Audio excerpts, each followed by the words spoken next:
A hero for some and a war criminal for others, Sri Lanka's new president Gotabaya Rajapaksa is sworn in. But is he the right man to defuse ethnic divisions and fix the economy? This is Inside Story.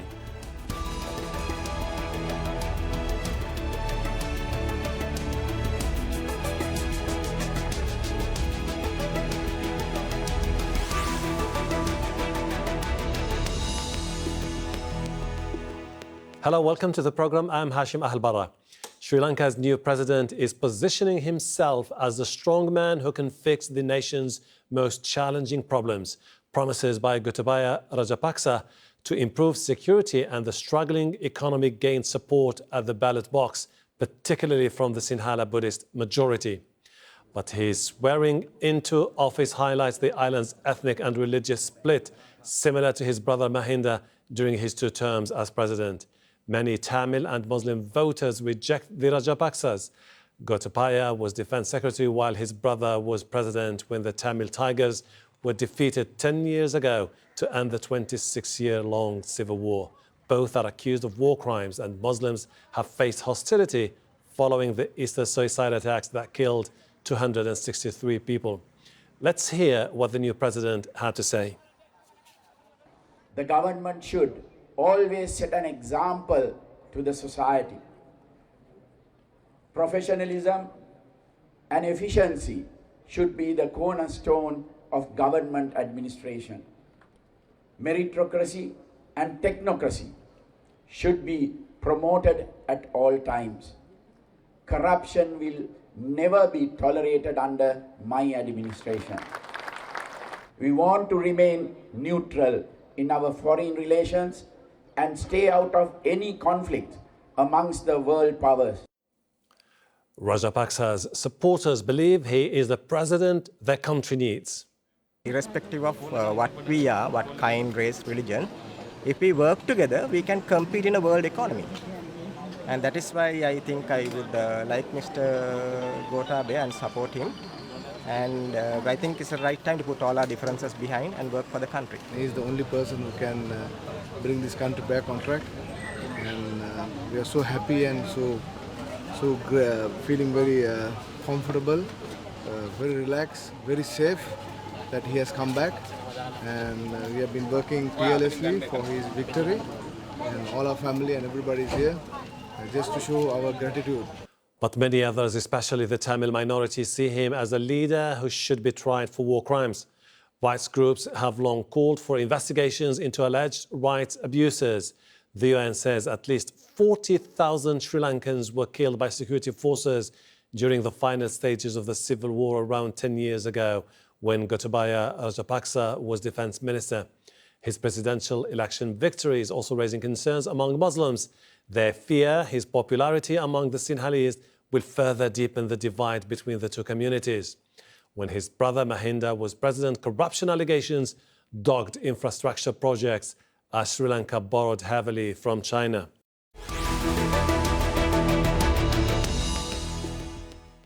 Let's meet our guests on Skype from Colombo. Rajiva Sinha, independent candidate and former member of parliament. In Oxford, in England, Rajesh Venugopal, associate professor at the London School of Economics. He's also the author of Nationalism, Development and Ethnic Conflict in Sri Lanka.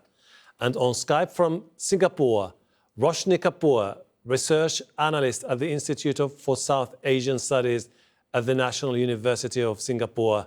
A warm welcome to you all. Rajiva, how was Rajapaksa's credential as wartime defense chief decisive in winning the presidential election?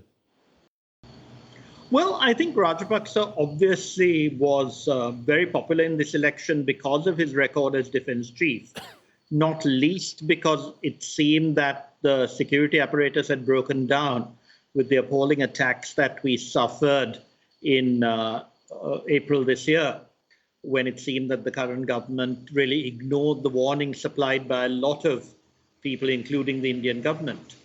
But I think it is more important that, as he said in his speech, he's going to concentrate on efficiency and reduce corruption because one of the biggest problems this country has faced for a long time was the failure to develop economically, because there has been rampant corruption, and the last government, which came in on a platform of cleanliness, actually bankrupted the country even more than before because of an appalling bond scam. Because the prime minister obviously didn't understand, he was told that he could make some money, that the people who stole the money would have stolen much more than they gave him. So I think Gotabaya's approach today, which was very conciliatory and indicated a desire to work together with other people, is the way forward. I think we might suffer a little bit from some nations in the West who have absolutely ignored human rights violations in their favorite countries. The case of Mr. Khashoggi being perhaps the most outrageous example of hypocrisy. We'll try to attack the Rajapaksa government as they did before. And then they went all quiet, even though the army commander at the time was very much a part of this last government. And he was much more racist in his approach. But I think we can overcome that, because I think all we need is real efficiency and transparency. And I hope Mr. Rajapaksa will supply both of those.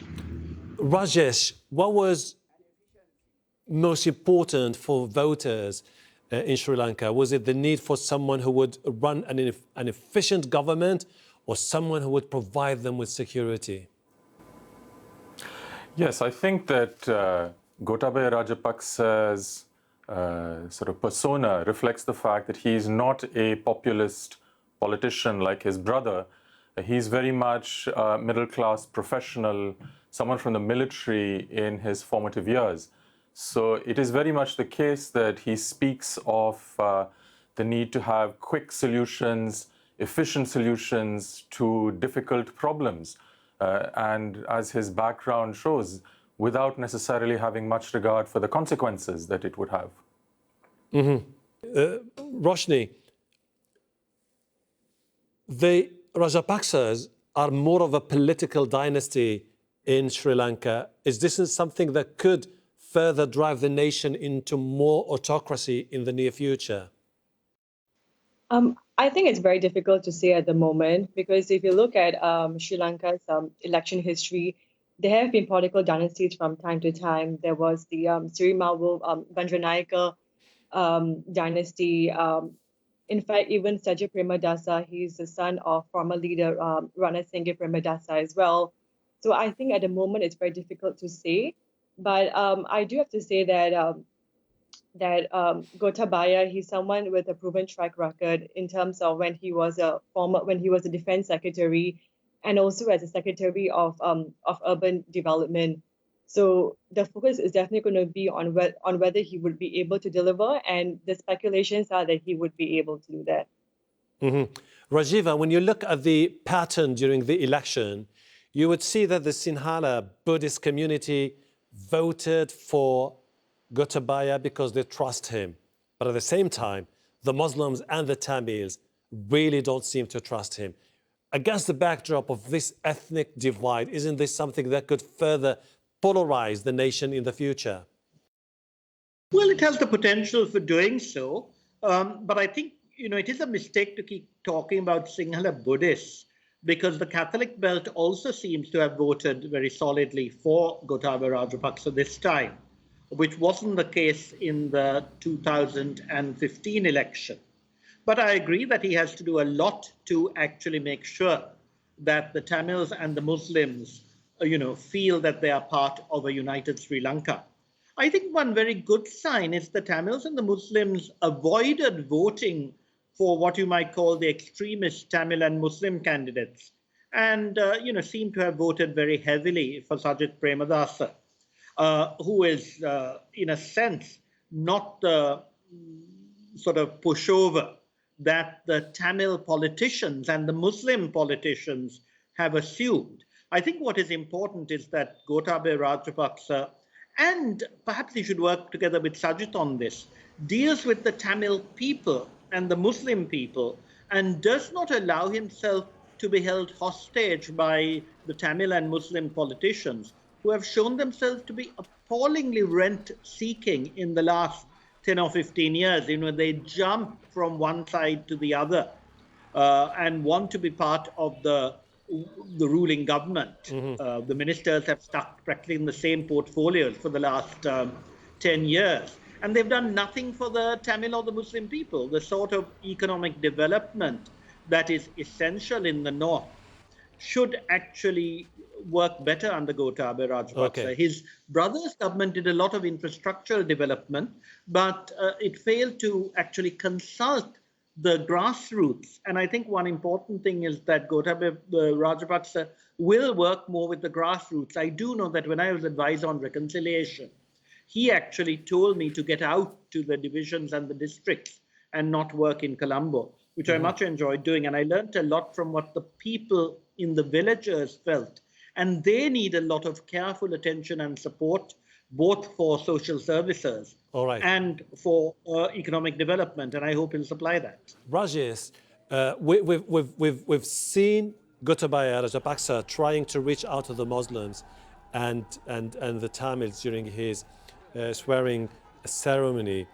Do you think that he would be able to build bridges with the two minorities? I think it's a big ask, because I think from the perspective of the two minorities, he is the worst possible person that they could have wished for to have as president. And that's both because of his style and also because of his track record and what he has been saying most recently on the election platforms.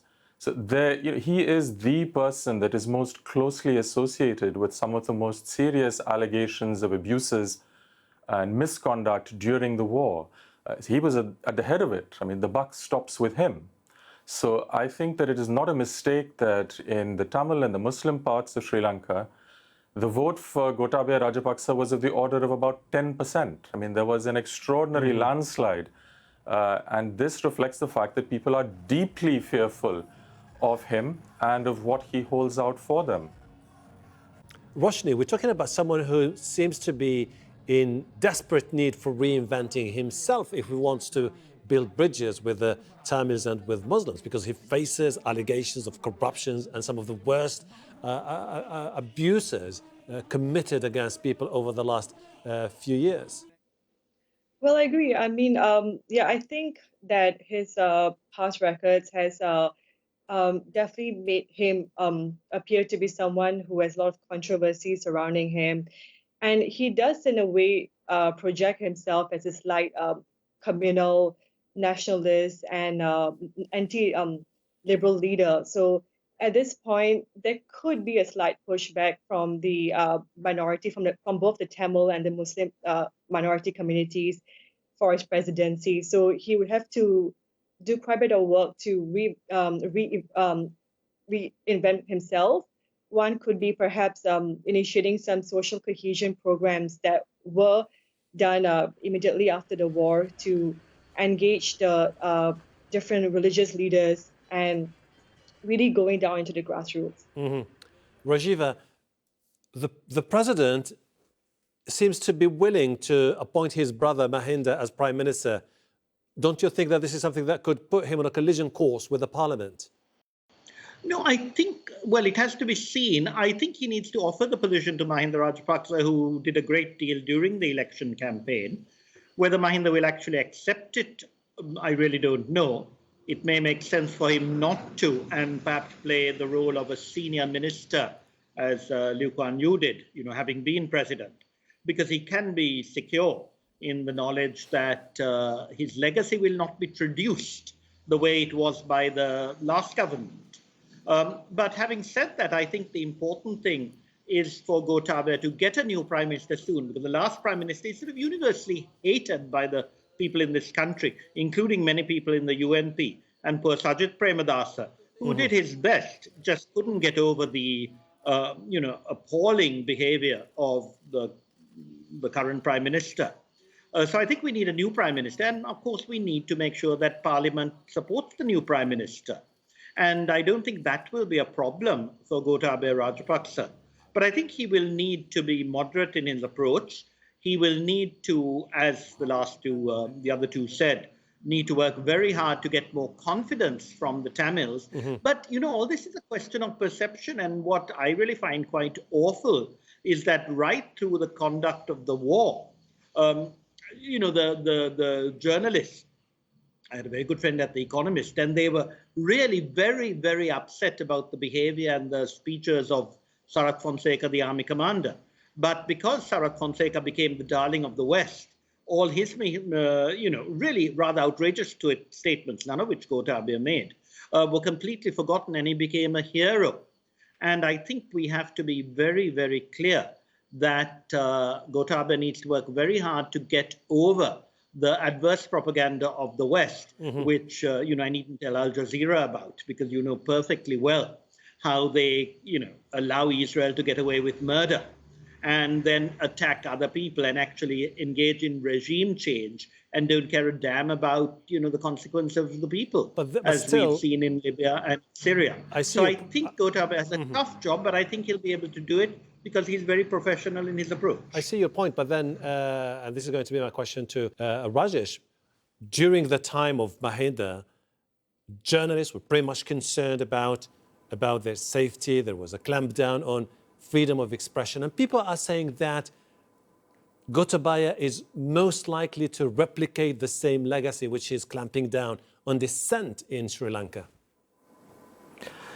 Yes, in fact, during the previous government of Mahinda Rajapaksa, there was a very difficult environment, a suffocating environment of control and surveillance, and a compression of media freedoms, including the disappearances and even the death of the assassination of an important media figure. And the individual that is most directly connected and that holds the responsibility for that is none other than Gotabaya Rajapaksa. So if there is anybody in that previous government that is to be held accountable for it and that is to be asked the important questions as to what happened and why did it happen, it's Gotabaya Rajapaksa, who is now the new president. Roshni, Rajapaksa is also planning to repeal the 19th Amendment of the Constitution that introduced greater checks on the president and transferred some of his powers to the parliament. Is this a serious step forward if he decides to go on that particular article in the Constitution? Well, they have been trying to do that for like some time, to repeal the 19th Amendment, which would mean that there would no longer be the constitutional term limit on the president for 2 terms. And if that happens, then even Mahinda Rajapaksa would be able to contest for forthcoming for another presidential elections that will be held in time to come. Rajiva, Rajapaksa has been promising that once elected president, he will provide strong leadership, improve the national security, and tackle economy. Now, my question is, how can someone like Rajapaksa tackle an issue of the high debt and the sluggish economic growth that has crippled the country for quite some time now? Well, before I answer that question, I'd just like to look at what the 2 previous speakers said. You have to remember that a lot of the attacks on journalists were alleged to have been done by Sarath Fonseca, the British High Commission defense attaché, whose reports have been suppressed by the British government. Actually called me into his office when I was there for a workshop and told me that they had been informed that behind the groups that killed Asantha Wickrematunge was the army commander Sarath Fonseca.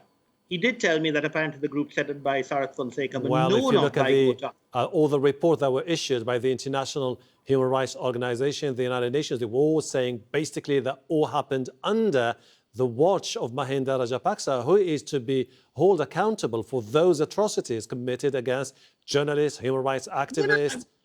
I'm not disagreeing that what the British High Commission told me at the time was that Gotabaya knew about Sarath Fonseca's death squads. And certainly both he and Mahinda should have been tougher. But you have to remember this was in the midst of a war. And after the war was won, they actually, when Sarath Fonseca tried to stop the resettlement of a lot of the Tamils, and that's in his resignation letter, he accused Mahinda of ignoring his advice to keep the Tamils longer. I think they moved him out, and then he became the darling of the West. So I think you have to look at the situation in 2009 and what the British defense attaché certainly believed. And you have to wonder why the British are not revealing his reports, even the Lord Naismith tried to get them. Similarly, with the argument about the 19th Amendment, I was one of those who went against Mahinda Rajapaksa because I felt that we needed to reduce the power of the president. And what we wanted, as Roshni said, was to give more power to the parliament. But what Ranil Wickremesinghe did was try to get executive power into his own hands as prime minister. And it is those elements that must be changed. The independent commissions must be truly independent, not appointed by members of the executive, like the prime minister, who has appointed a lot of his friends together with the president. So I want to make it very clear that while we need reforms, the reforms should be towards reducing the power of the executive, including the president and the prime minister, and giving more power to parliament, including financial controls, which have not been enough. When I was in parliament, I tried to get COPE given statutory powers so that it could actually instruct the executive to take action on financial corruption, and that's allowed. Unfortunately, we're running out of time. I need to move forward. Because I have almost 3 minutes left. Rajesh, with Rajapaksa now in power, how is it likely that he would be able to bring back relations with China to what they used to be under his brother, Mahinda? Well, I think there's two things to bear in mind over here, which is that the Rajapaksa administration had previously a close relationship with China. Now, Sri Lanka is a small, strategically important country and has to deal with the fact and has to calibrate the relationship with these two large countries in the region, India and China. And the previous Rajapaksa regime was considered to have tilted too close to China and incurred a significant amount of displeasure and concern from New Delhi. Now, the interesting thing is that Gotabaya Rajapaksa has made it very clear that he plans to improve and revamp the security sector and the intelligence sector and to cultivate closer ties with foreign intelligence services. So I think that is likely to lead him into a closer relationship with India as opposed to with China. Exactly. So it's quite possible that that the relationship it's quite possible that he will be looking to reach out to India in terms of intelligence cooperation, while at the same time also maintaining links with China. Very briefly, Roshni, less than a minute, if you don't mind. Mahinda almost caused a diplomatic crisis with India when he allowed Chinese submarines to dock in Sri Lanka twice without informing India. Should the Indian government now be pretty much concerned about Gotabaya in power?